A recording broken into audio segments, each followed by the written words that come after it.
புதுச்சேரி பாஜகவில் ஓபிசி பிரிவின் செயற்குழு உறுப்பினராக இருந்தவர் காசிலிங்கம். இவரது மகன் உமாசங்கர். சரித்திர பதிவேடு குற்றவாளியான இவர் மீது லாஸ்பேட்டை காவல் நிலையத்தில் கொலை, கொள்ளை, வழிப்பறி, நில அபகரிப்பு உள்ளிட்ட வழக்குகள் உள்ளன.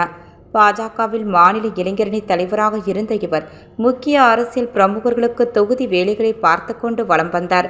இந்த நிலையில்தான் தமிழக லாட்டரி வியாபாரி மார்ட்டினின் மகன் சார்லஸ் மார்ட்டினை புதுச்சேரி அரசியலில் புகுத்துவதற்கான வேலைகளில் பக்கபலமாக இருந்த அனைத்து வேலைகளையும் செய்து வந்தார் உமாசங்கர்.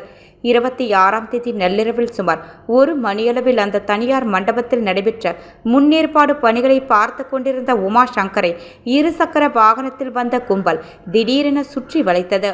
தப்பியோட முயன்ற உமாசங்கரை அந்த கும்பல் சுத்து போட்டு சரமாரியாக வெட்டி தள்ளியது.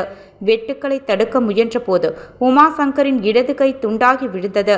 இதில் நடை தடுமாறி விழுந்தவரின் தலையையும் முகத்தையும் மட்டும் குறிவைத்து கும்பல் வெட்டி சிதைத்துள்ளது. தற்போது இந்த கொடூர சம்பவத்தின் திடுக்கிடும் சிசிடிவி காட்சிகள் வெளியாகியுள்ளது. உமாசங்கர் கொலை சம்பவம் நடைபெற அன்று மாலையே கருவடிக்குப்பம் பகுதியைச் சேர்ந்த கர்ணன், பாண்டியன் பாலாஜி, செல்வ கணபதி, கோபி கிருஷ்ணா, அருண்குமார், கார்த்திக், விஸ்வநாதன், வெற்றி, அரவிந்தன் ஆகிய 3 பேரை போலீசார் சுற்றி வளைத்து கைது செய்தனர். அவரிடம் நடத்தப்பட்ட விசாரணையில் ஜொமோட்டோ ஊழியர் போன்று வேடமணிந்து கண்காணித்த நபர் தங்களுக்கு தகவல் கொடுத்ததாகவும் அதன் பேரில் உமாசங்கரை மடக்கி வெட்டி கொன்றதாகவும் வாக்குமூலம் அளித்தனர். இந்த வழக்கில் தலைமறைவாக இருந்த சஞ்சய், அகிலன் உள்ளிட்ட 3வரையும் புதுச்சேரி எல்லையில் சிறப்பு அதிரடி படையினர் கைது செய்தனர். மேலும் ஒரு சிறார் இவ்வழக்கில் தேடப்பட்டு வருகிறார்.